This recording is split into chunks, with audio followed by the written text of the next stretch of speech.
I'm organized this is like, Liz has a little bit more of the like gear stuff, and mine's the like, well, I just grabbed what I have, which I wanted to say, so I was on the first Imprint 10 years ago, and I had never been backpacking before, and like was like, I don't want to go backpacking because I'm kind of anti-gear.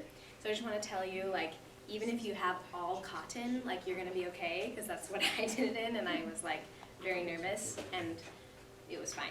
So just to encourage you and empower you that you got it. So. Okay, great.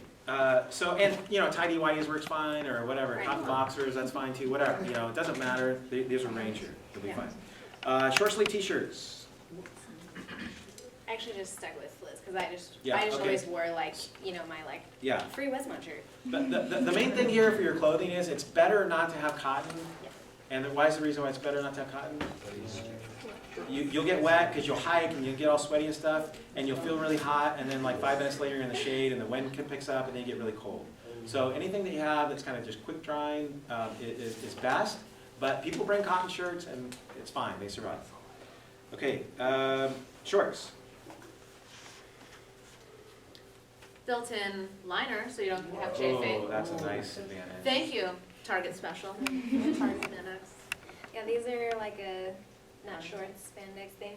When I did Imprint, I just like cut some leggings off, which again is cotton, and then wore shorts over it, but it helped me with chafing. I think the shorts were also cotton, but they had lots of good pockets. So I talked about like the spandex.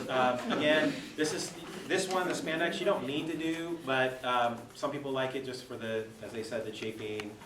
It can be nice to have that. Yeah, if you like know that that's a problem, I would recommend something.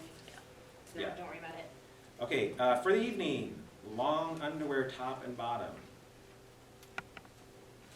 Also, if you are a small person, try the kids size. It's about half the price. And that's what I did. I bought extra large, like, kid stuff, and it was like kind of odd proportionally, but still kept me warm and was half the price. Good tip, good tip. All right, long sleeve option for like a fleece shirt or light wool sweater. There you Just go. like a nice little fuzzy thing on the inside. Just a good old sweatshirt can work too. Just a little thrift store flannel. Yeah. Some kind of warm jacket. Again, same thing. So I finally just gave in and got one of these, which they're on clearance right now at REI, just FYI. Yeah, the REI co-op brand. But I think the main thing that I discovered is like how to layer. Like this is a down vest that I got at Costco like a bajillion years ago, and if you have like a base layer and then this and then a windbreaker on top, you're gonna be really warm. Yeah.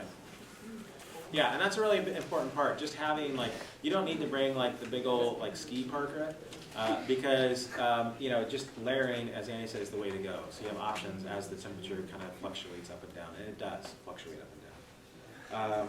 Comfy pants for night, fleece or sweats or something like that. These are just nice heavy yoga pants.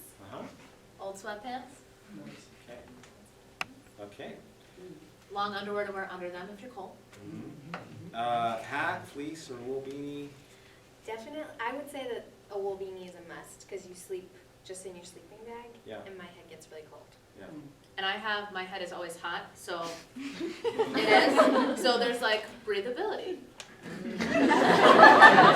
Okay. It's a real thing, people. Would you say you're a hothead? You know, stupid. I've also lived in very cold places, and this is like perfect when it's -20. So you know. Okay. Gloves or mittens? The like $1.50 Yeah. Target special again. I have very hot hands, so I never bring gloves. Oh, hot-handed. Okay. All right. Great. All our weird quirks you're discovering. Yes. Okay. So for bad weather, jacket, waterproof jacket. This is like the Someone one else's nice thing old I do anything I own. But Liz has the, Poncho. works just as well, people. Rain pants. And here it is. Waterproof pants. Now, I will give a plug for rain pants.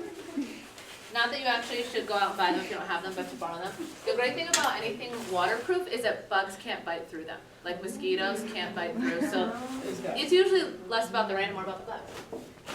And Santa Barbara thrift stores, they're like kind of pricey, but Ventura thrift stores are great, and people are still very outdoorsy there, so we'll plug. So in our 9 previous years, it's rained 2 of those years. So here's the deal.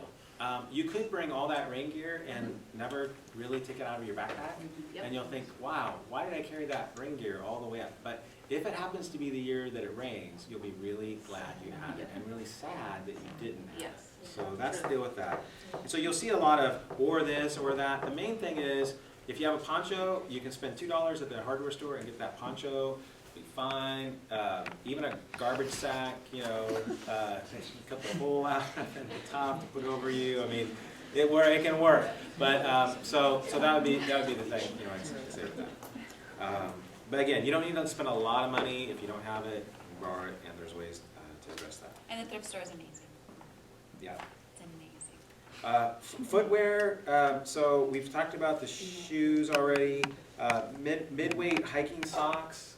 So those are Liz's hiking boots you can see, and those are Annie's. So Which I actually, if I was gonna say, if you're gonna buy one thing, I would say buy shoes. yes. I just brought these as like, people do hiking these days. Yep.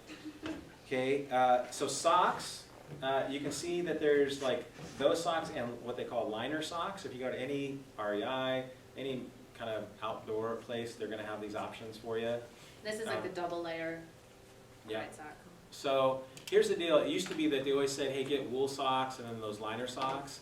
Now the fabric and the synthetic whatever, there's a lot of different options. Some people now say, I don't even use liner socks. I don't use liner socks myself anymore. I don't think Shannon does.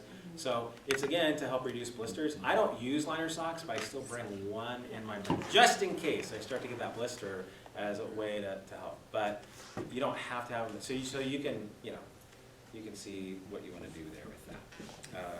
But again, if you don't have any kind of wicking hiking socks, that'd be the one thing I'd say, don't do cotton. Don't do cotton socks, because that's where it's a real problem and where it can stay wet down there in your feet and really start to get blisters. So have something that's wicking. Yeah. Okay. Camp shoes. So no matter how good your hiking shoes are, even if you only have like